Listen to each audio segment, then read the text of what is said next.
മാന്യ പ്രേക്ഷകർക്ക് stress management സീരീസിലേക്ക് ഹാർദവമായ സ്വാഗതം.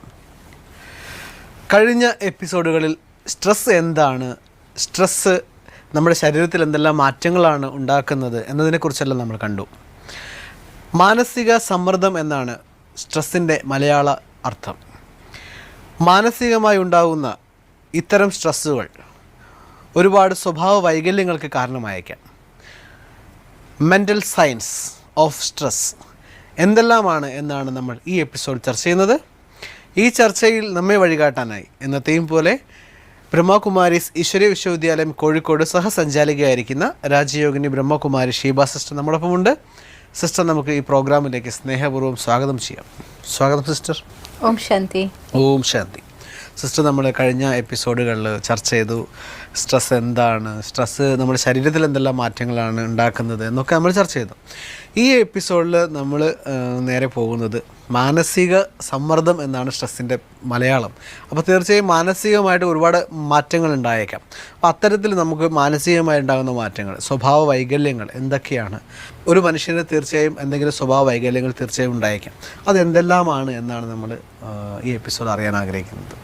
ഒന്നാമത്തെ കാരണം ഇന്നെല്ലാവർക്കും സുപരിചിതമായിരിക്കുന്ന ദേഷ്യം സ്ട്രെസ്സിന് കാരണമാണ്. ഇന്ന് എത്രയോ ആളോട് ചോദിച്ചു നോക്കിയോളൂ, പലരും പറയാറുണ്ട് എനിക്ക് ഭയങ്കര ദേഷ്യമാണ്, അതൊന്ന് നിയന്ത്രിക്കണം ഞാൻ ആഗ്രഹിക്കുന്നുണ്ട്, എന്നെക്കൊണ്ട് സാധിക്കുന്നില്ല, അതിനെന്ത് ചെയ്യണം എന്ന് പലരും ചോദിക്കാറുണ്ട്.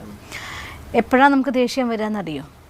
നമ്മുടെ അനിഷ്ടം ഉള്ള മീൻസ് എൻ്റെ മനസ്സിൽ എൻ്റെ ശരിക്ക് വിപരീതമായിട്ട് ആൾ ചെയ്യുന്നത് കാണുമ്പോൾ ഒരു പക്ഷേ അവരുടെ ശരിയായിരിക്കാം അത്, പക്ഷേ എൻ്റെ മനസ്സിൽ ഞാൻ കാൽക്കുലേറ്റ് ചെയ്ത് വെച്ച ഒരു ശരി ഉണ്ടായിരിക്കുമല്ലോ, അതിൻ്റെ വിരുദ്ധമായിട്ട് വേറൊരാൾ പ്രവർത്തിച്ച് കാണുന്ന സമയത്ത് എൻ്റെ മനസ്സിലത് ഈ അനിഷ്ടം ഉണ്ടാക്കുന്നു.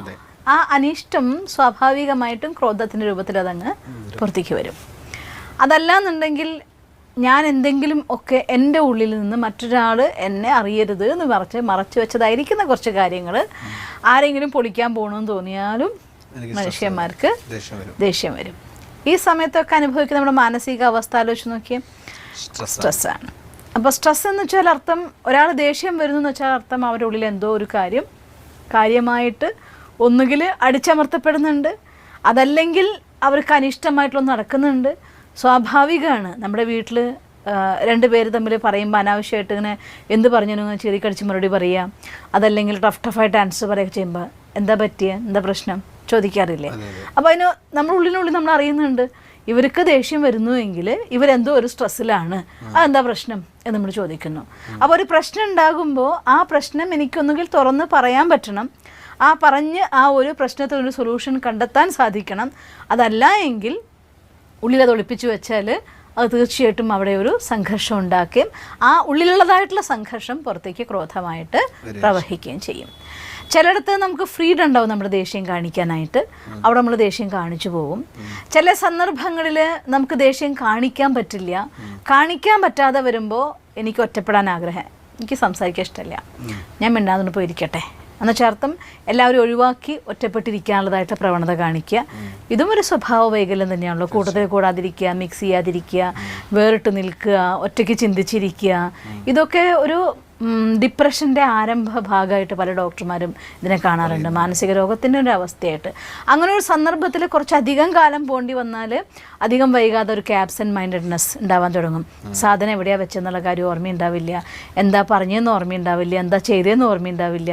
അപ്പം നിനക്ക് എന്താ പറ്റിയത്, നിനക്ക് സ്വയം നിയന്ത്രണം ഇല്ലാണ്ടായി പോയല്ലോ എന്നൊക്കെ ആൾ പറയില്ലേ, എനിക്കെന്താ സംഭവിക്കുന്നതല്ല, ഞാൻ പറഞ്ഞോ, ഞാൻ അങ്ങനെ ചെയ്തോ എന്നൊക്കെയുള്ള ആളുകൾ ചോദിക്കുന്ന അവസ്ഥ നമ്മൾ പലപ്പോഴും കാണാറുണ്ട്. എന്നുവെച്ചാൽ അർത്ഥം അവർ അത്രയും അധികം വലിയ മാനസിക സമ്മർദ്ദത്തിന് വിധേയമായി പോയിക്കൊണ്ടിരിക്കുകയാണ്.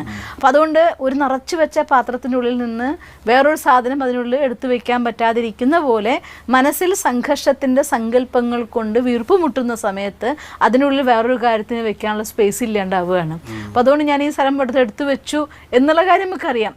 ചിലപ്പോൾ ഇങ്ങനെ പോലും പറയും, ഇത് അങ്ങനെയൊന്നും മറന്നു പോകരുത് എന്ന് പറഞ്ഞിട്ടാണ് കൊണ്ടുവച്ചിട്ടുണ്ടാവുക. പക്ഷെ അങ്ങനെ പറഞ്ഞിട്ട് കൊണ്ടുവച്ചെന്ന് ഓർമ്മയുണ്ടാവും, എവിടെയാണെന്നുള്ള കാര്യം ഓർമ്മയുണ്ടാവില്ല.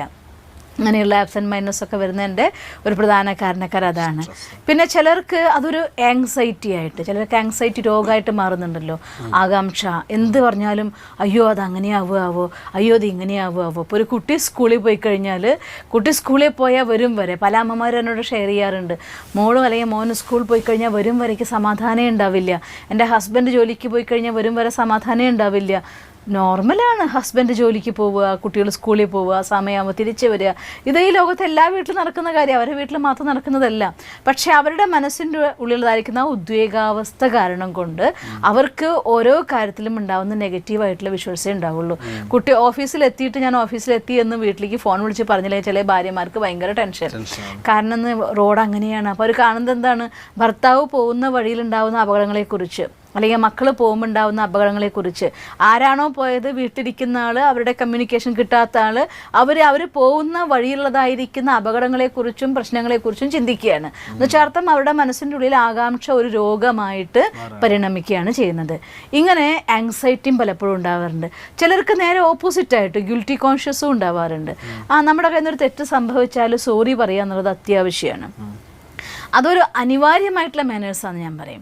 കാരണം സംഭവിച്ചു പോയ ഒരു തെറ്റിനെ നമുക്ക് തിരുത്താൻ അതേപോലെ ഇല്ലാണ്ടാക്കിക്കാനൊന്നും പറ്റിക്കൊള്ളുന്നില്ല. പക്ഷേ എനിക്ക് ആ സംഭവിച്ചു പോയതിൽ വിഷമമുണ്ട് എന്ന് നമ്മൾ പറയേണ്ടത്, ഒരു മാപ്പ് ചോദിക്കേണ്ടത്, ഒരു സോറി പറയേണ്ടത്, അല്ലെങ്കിൽ ഒരു എക്സ്ക്യൂസ് ചോദിക്കേണ്ടത് അത്യാവശ്യമാണ്. പക്ഷേ ചിലരുണ്ടല്ലോ, ആ ഒരു അങ്ങനെ സംഭവിച്ചു പോയി, സോറി പറയാൻ പറ്റില്ല, സാരല്ലേ പോട്ടെ എന്ന് പറഞ്ഞാലും അയ്യോ എന്നാലും അങ്ങനെ സംഭവിച്ചില്ലേ. ഞാൻ ഓർക്കൊരു ഭായി അങ്ങനെ പറഞ്ഞിട്ട് അവർക്ക് എന്നോട് പറഞ്ഞു, ക്ലാസ്സിൽ ഞാനൊരു സത്സംഗം നടത്തുന്ന സ്ഥലത്ത് ചെന്ന സമയത്ത് അങ്ങനെ ചെറിയൊരു കാര്യം അവരെ അബദ്ധം സംഭവിച്ചു പോയിട്ടുണ്ടായി. അപ്പോൾ ക്ലാസ് കഴിയുന്ന സമയത്ത് മുഴുവൻ ഇവരെ ഭയങ്കര ഡിസ്റ്റർബ്ഡാണ് ക്ലാസ്സിൽ. ഞാൻ ചോദിക്കുന്നുണ്ടായി എന്ത് പറ്റി, മനസ്സിൽ കേൾക്കുന്നില്ലേ, ഇന്ന് എവിടെയാണ് പോകുന്നതൊക്കെ ചോദിക്കുന്നുണ്ട്. ആരും പറഞ്ഞില്ല എന്നോട്. കഴിഞ്ഞ ശേഷം എനിക്ക് ഭയങ്കര നെഞ്ചുവേദന അനുഭവപ്പെടുന്നത്. നമ്മൾ എന്തിനാ നെഞ്ചുവേദന, ഒരു അബദ്ധം സംഭവിച്ചു പോയി. ഒന്ന് ആലോചിച്ച് നോക്കിയേ, മണിക്കൂറുള്ളിൽ കാര്യം സംഭവിച്ചിട്ട് ഒരു 4 മണിക്കൂർ സമയമായിട്ടുണ്ടാവും. ആ 4 മണിക്കൂർ കഴിയുമ്പോഴേക്കും അവരെ മനസ്സിലുള്ള അതിൻ്റെ അത് കേടായി പോയല്ലോ, ഞാൻ സിസ്റ്ററോട് പറയണ്ടേ, ഇങ്ങനെ എൻ്റെ സംഭവിച്ചു പോയില്ലേ. ഒരു സാധനം ചിലപ്പോൾ പൊട്ടിപ്പോയിട്ടുണ്ടാവാം, വീണ് പോയിട്ടുണ്ടാവാം. ഞാൻ എപ്പോഴും ഓർമ്മിക്കും നമ്മുടെ സീനിയറായിരിക്കുന്ന ഞങ്ങളുടെ ദീദി, കോഴിക്കോടുള്ള ദീദി, അഥവാ ഒരു ഗ്ലാസ് എങ്ങാൻ വീണ് പൊട്ടിപ്പോയത് ആരത് പൊട്ടിച്ച് എന്ന് സാധാരണ എല്ലാ വീട്ടിലും ചോദിക്കുന്ന ചോദ്യമുണ്ട്. ഒന്ന് ശ്രദ്ധിച്ചുകൂടെ, അതങ്ങനെ പൊട്ടിച്ചു ഇങ്ങനെ പൊട്ടിച്ച്. ബെഞ്ച് ഒരിക്കലും പറഞ്ഞ് ഞാൻ കേട്ടിട്ടേ ഇല്ല. ബെഞ്ച് പറയാം പൊട്ടാനുള്ള ഗ്ലാസ് ഉണ്ടാക്കിയത് അത് പൊട്ടിപ്പോവാനാണല്ലോ, അത് പൊട്ടിപ്പോയാലല്ലേ പുതിയ ഗ്ലാസ് അവർക്ക് ചിലവാവുള്ളൂ, അപ്പോൾ അതുകൊണ്ട് സാരല്ലേ പോട്ടെ എന്ന് പറയുന്ന ഒരു സിസ്റ്റം. അപ്പം അതുകൊണ്ട് എന്തെങ്കിലും അബദ്ധം സംഭവിച്ചേക്കാം, ഒരു സാധനം തകർന്നേക്കാം, കേടായേക്കാം. പക്ഷെ ആ സാധനമല്ലേ തകർന്നിട്ടുള്ളൂ, അത് തകർന്നു എൻ്റെ അങ്ങനെ സംഭവിച്ചു പോയി, ഞാൻ അങ്ങനെ ചെയ്തു പോയി, ഇങ്ങനെ ചെയ്തു പോയി, പല കാരണങ്ങളും നിരത്തി അത് കഴിയുമ്പോഴേക്കും നെഞ്ചുവേദനയായി ക്ലാസ് കഴിയുമ്പോഴത്തേക്കും. അപ്പോൾ നെഞ്ചുവേദനയായിട്ട് എന്നോട് സംസാരിച്ചപ്പോൾ ഞാൻ പറഞ്ഞു, എന്താ അബദ്ധമായി കാണിച്ചത്, ഈ 4 മണിക്കൂർ സമയം കൊണ്ട് നിങ്ങൾക്ക് വല്ല അറ്റാക്കൊന്നും പോയാലോ ഒന്ന് ആലോചിച്ച് നോക്കിക്കൂടെ. സിമ്പിളാണ്. പക്ഷേ അതുവരെയുള്ളതായിട്ടുള്ള ഒരു ആകാംക്ഷ വളർത്തി പിറ്റേ ദിവസം കിടപ്പായി, അതിൻ്റെ പിറ്റേ ദിവസം ഒരു കിടപ്പാണ്, ഞാൻ ഫോൺ ചെയ്യുമ്പോൾ ഒരു കിടക്കുകയാണ്. ആ 4 മണിക്കൂർ അനുഭവിച്ച അവരെ മാനസിക സമ്മർദ്ദം. ആളുകളെ കൊണ്ട് കളവ് പറയിപ്പിക്കുന്നതും ഇത്തരം സിറ്റുവേഷൻ തന്നെയാണ്. അപ്പം അങ്ങനെ നമ്മളെ തെറ്റ് പറ്റാത്ത മനുഷ്യന്മാർ ആരും ഈ ഭൂമിയിലില്ല. എല്ലാ മനുഷ്യൻ്റെയും തെറ്റ് പറ്റിയിട്ടുണ്ട്. അപ്പോൾ അതുകൊണ്ട് ഒരു തെറ്റ് പറ്റുക എന്നുള്ളത്, അല്ലെങ്കിൽ ഒരു അബദ്ധം സംഭവിക്കുക എന്നുള്ളത് ഒരിക്കലും നടക്കരുതാത്ത കാര്യമൊന്നുമല്ല. പക്ഷേ ആ കാര്യം സംഭവിച്ചിട്ടുണ്ടെങ്കിൽ അതങ്ങനെ സംഭവിച്ചു, എൻ്റെ കയ്യിൽ നിന്ന് തെറ്റായിപ്പോയി എന്ന ഒരു പശ്ചാത്താപം അത് നമുക്ക് എല്ലാവർക്കും ഉണ്ടാവണം, നല്ല തിരുത്താൻ കഴിയുള്ളൂ. അതേസമയം അതങ്ങനെ ആയിപ്പോയല്ലോ എന്ന് വിചാരിച്ചിരുന്നിട്ട് അതേ അവസ്ഥയിൽ തന്നെ കുറേയും കൂടെ മറ്റുള്ളവർക്ക് വേദനയും ദുഃഖവും വിഷമവും കൊടുക്കുന്ന ആളെയും കാണാം. അതിനെ ഗിൽറ്റി കോൺഷ്യസ് എന്ന് പറയും. ഇതും സ്ട്രെസ് കൊണ്ടുണ്ടാകുന്ന ഒരു റിസൾട്ടാണ്.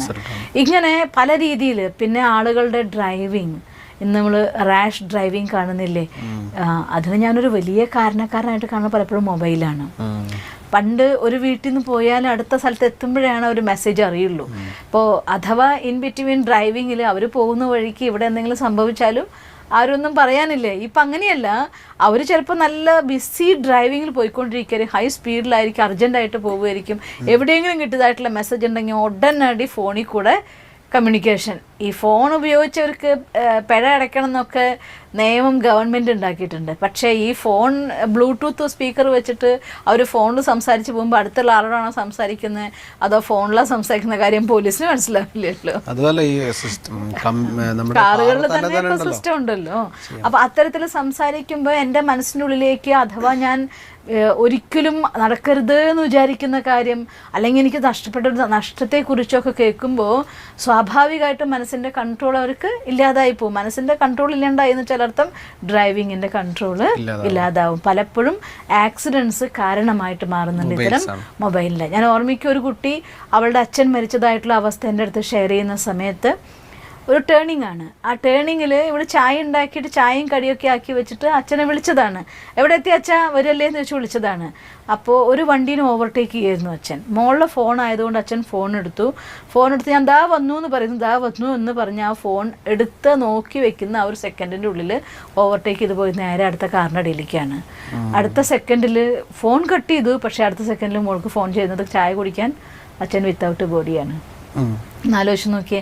അതുകൊണ്ട് ഇങ്ങനെ പലപ്പോഴും മനസ്സിൻ്റെ അവസ്ഥയിലുണ്ടാകുന്ന വ്യതിയാനങ്ങൾ അത് ചെറിയൊരു മൊബൈലിൻ്റെ അശ്രദ്ധ ഭാഗമാണെങ്കിൽ ഇങ്ങനെയുള്ള അശ്രദ്ധ, ഇങ്ങനെയുള്ളതായിരിക്കുന്ന ഗിൽറ്റി കോൺഷ്യസ്, മനുഷ്യന്മാർക്ക് അനാവശ്യമായിട്ട് ഇറിറ്റേഷൻ, ദേഷ്യം, സങ്കടം, വെറുപ്പ്, പിന്നെ നിരവധി സ്വഭാവ വൈകല്യങ്ങൾ ഇതുകൊണ്ടുണ്ടാവും. ഇതിൻ്റെ ഫലം എന്താ സംഭവിക്കുക എന്ന് വെച്ചാൽ കാര്യം ചെറുതേ ഉണ്ടായിട്ടുണ്ടാവുള്ളൂ.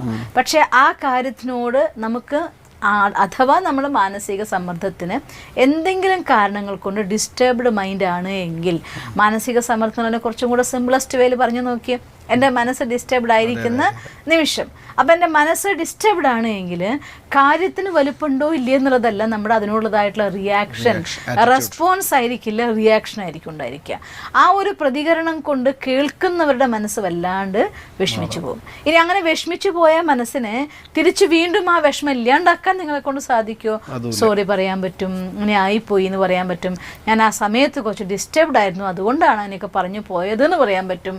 പക്ഷേ ഏറ്റുപോയ മുറിവ് അവിടെ ഏറ്റുപോയത് തന്നെയാണ്. ആ മുറിവ് പിന്നെ നിങ്ങൾക്ക് നികത്താൻ സാധിക്കില്ല. അങ്ങനെ പതുക്കെ പതുക്കെ പതുക്കെ ഈ മനസ്സിൻ്റെ അവസ്ഥയിൽ നമ്മളൊരു നിയന്ത്രണം കൊണ്ടുവന്നിട്ടില്ല എങ്കിൽ അത് നമ്മുടെ സ്വഭാവ വൈകല്യമായി കൊണ്ട് മാറും. പിന്നെ ഒരു പ്രാവശ്യം എൻ്റെ കയ്യിൽ നിന്ന് അങ്ങനെ ഒരു കാര്യം സംഭവിച്ചു.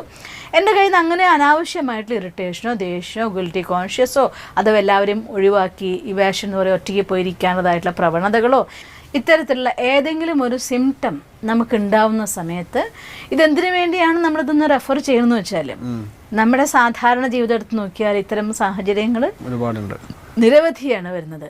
ഒരു ദിവസം തന്നെ പല തവണ ഇങ്ങനെയുള്ള സാധ്യതകൾ വരുന്നുണ്ട്. അപ്പോൾ അങ്ങനെയുള്ള വരുന്ന കാണുമ്പോൾ അതിനൊരിക്കലും ഡോൺ കെയർ ആക്കരുത്. അങ്ങനെയുള്ള ഒരു അവസരം വന്നു കഴിഞ്ഞു കഴിയുമ്പോൾ സാരല്ല പോട്ടെ എന്ന് പറഞ്ഞിട്ട് അങ്ങോട്ട് വിട്ടേക്കരുത്. നമ്മൾ മനസ്സിലാക്കണം, എൻ്റെ ഉള്ളിൽ ഏതോ ഒരു മുള്ള് കൊളുത്തി കിടക്കുന്നുണ്ട്. അഥവാ ആ മുള്ളിനെ എടുത്ത് കളഞ്ഞിട്ടില്ല എങ്കിൽ, നമ്മുടെ ശരീരത്തിലൊരു മുള്ള് തറച്ചു എന്ന് വിചാരിക്കാം, ആ മുള്ളിനെ നിങ്ങൾ എടുത്ത് കളഞ്ഞില്ല എങ്കിൽ, നമ്മൾ പറയും മെഡിക്കൽ ലാംഗ്വേജിൽ ഫോറിൻ ബോഡി എന്ന്, ആ സാധനം ശരീരത്തിനുള്ളിൽ ഇരുന്നാൽ അത് കളയാന്നുള്ളത് ശരീരത്തിൻ്റെ ആവശ്യമാണ്. കളയാൻ വേണ്ടി അതിൻ്റെ ചുറ്റും അത് പഴുപ്പാക്കും.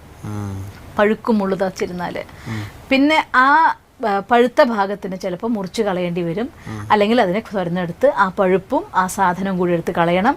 അവിടെ ഹോളാവും, പെയിനാവും, വേദനയാവും. ഒരു പക്ഷേ അത് പരന്ന് പ്രോബ്ലം ഉണ്ടാക്കും, അല്ലെങ്കിൽ അത് അവിടെ അവസാനിച്ചേക്കും. ശരിയല്ലേ? ഇത് ശരീരത്തിൻ്റെ കാര്യത്തിലാണെങ്കിൽ മനസ്സിലും അങ്ങനെ തന്നെയാണ്. ഒരു മുള്ള് അവിടെ തറച്ച് കിടക്കുന്നുണ്ടെങ്കിൽ, ഒരു കൊളുത്ത് അവിടെ ഉണ്ട് എങ്കിൽ, അതിനൊരു സൊല്യൂഷൻ കാണാൻ നമ്മൾ അപ്പം ശ്രമിക്കുകയാണ് എങ്കിൽ, എന്തുകൊണ്ടാണ് ഞാനിങ്ങനെ ഡിസ്റ്റർബ്ഡ് ആവുന്നത്, എന്താ എൻ്റെ മനസ്സിൻ്റെ പ്രോബ്ലം, എൻ്റെ ഉള്ളിൽ എനിക്ക് എന്തെല്ലാം ഡിസ്റ്റർബൻസ് വന്നിരിക്കുന്നത്, എന്താ എനിക്ക് അനിഷ്ടം ഉണ്ടായത്, എനിക്ക് ചില പേഴ്സണാലിറ്റിയോടായിരിക്കാം, ചിലപ്പോൾ ഹസ്ബൻഡ് വൈഫ് ആയിരിക്കാം, ചിലപ്പോൾ മക്കളും അമ്മയായിരിക്കാം, അഥവാ ഇൻലോസ് ആയിരിക്കാം, അഥവാ നമ്മുടെ സ്റ്റാഫ് ആയിരിക്കാം, നമ്മുടെ കൊളീഗ്സ് ആയിരിക്കാം, ആരും ആയിരിക്കാം. അപ്പോൾ ഒരാളെടുത്ത് പെരുമാറുമ്പോൾ എനിക്ക് എവിടുന്നോ അറിയാണ്ട് ഒരു ഇറിറ്റേഷൻ വരുന്നുണ്ട് എങ്കിൽ മനസ്സിലാക്കുക, എവിടെയോ ഒരു സ്ഥലത്ത് ഉള്ളിൽ പോയിട്ട് എന്തോന്നു കൊളുത്തിയിട്ടുണ്ട്. ആ കൊളുത്ത് എന്തെന്ന് മനസ്സിലാക്കി അഥവാ റിമൂവ് ചെയ്തില്ല എങ്കിൽ ശരീരത്തിൽ പഴുത്ത് പോകുന്നത് പോലെ മനസ്സിൻ്റെ ഉള്ളിൽ അവിടെ പഴുക്കാൻ തുടങ്ങും.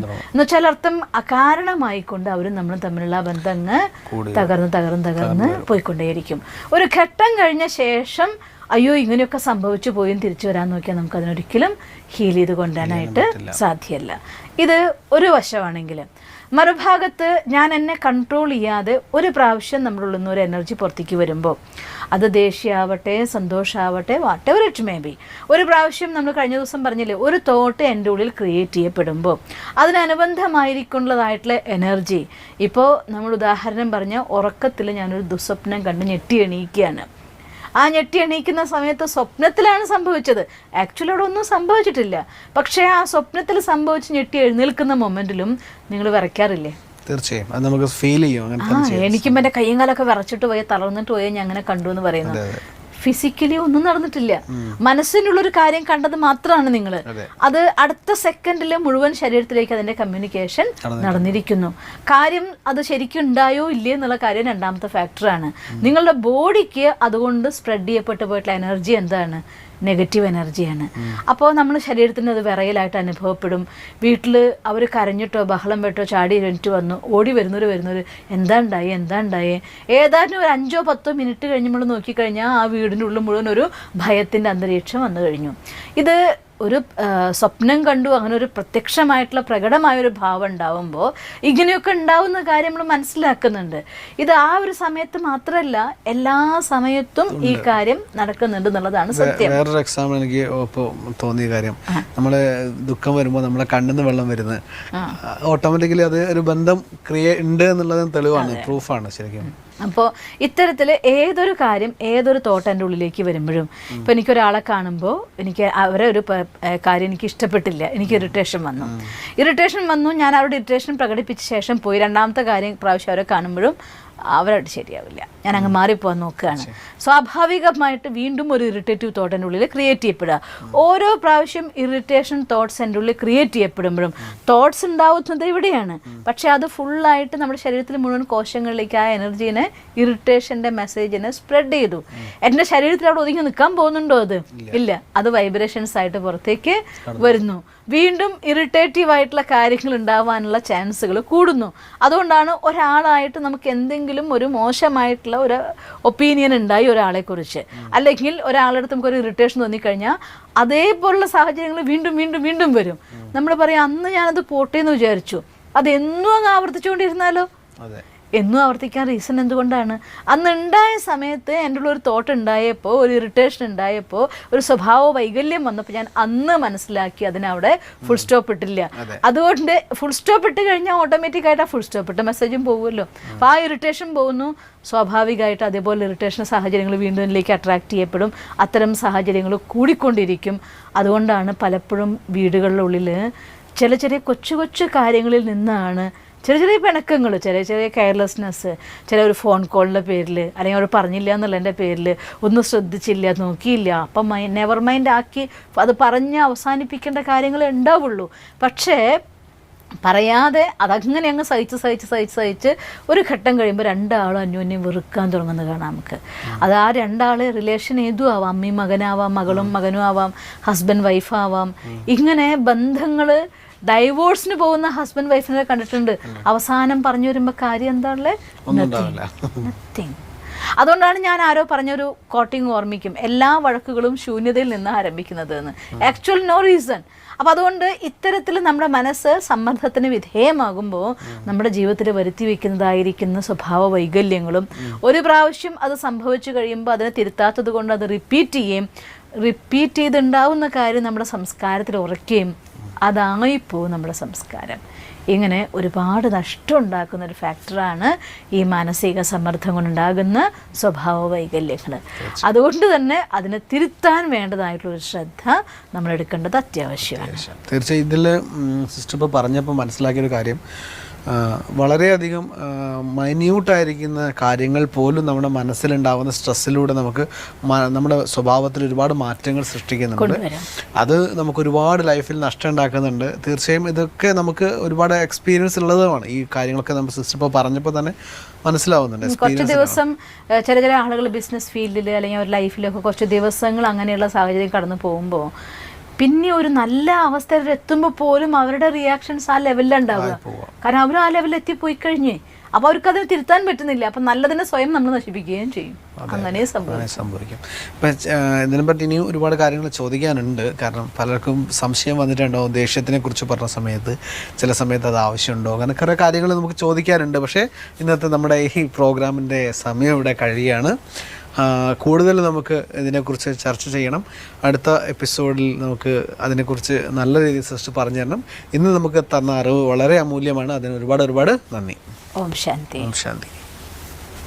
നമ്മുടെ നിത്യജീവിതത്തിൽ സ്ട്രെസ് കൊണ്ട് നമുക്ക് എന്തെല്ലാം പ്രോബ്ലംസാണ് ഉണ്ടാവുന്നത്, അത് ഏതൊക്കെ രീതിയിലാണ് നമ്മുടെ മനസ്സിനെയും ശരീരത്തെയും സ്വഭാവത്തെയും മറ്റുള്ള വ്യക്തികളെയും എല്ലാവരും അത് ബാധിക്കുന്നത് എന്നൊക്കെ നമുക്കിന്ന് മനസ്സിലായി. ഈ എപ്പിസോഡിൽ നമ്മൾ ചർച്ച ചെയ്തതിൻ്റെ ബാക്കിയായി അടുത്ത എപ്പിസോഡിൽ നമുക്ക് കാണാം. അതുവരേക്കും നന്ദി, നമസ്കാരം. ദിവസം തോറും ജീവിത വിജയങ്ങൾക്ക് വെളിച്ചം വീശുന്ന പുത്തൻ വീഡിയോകൾക്കായി ഞങ്ങളുടെ യൂട്യൂബ് ചാനൽ സബ്സ്ക്രൈബ് ചെയ്യൂ. നോട്ടിഫിക്കേഷൻ ലഭിക്കുന്നതിനായി ബെൽ ഐക്കൺ ക്ലിക്ക് ചെയ്യൂ. ഒപ്പം ഞങ്ങളുടെ ഫേസ്ബുക്ക്, ട്വിറ്റർ, ഇൻസ്റ്റാഗ്രാം പേജുകൾ ഫോളോ ചെയ്യൂ. നന്ദി.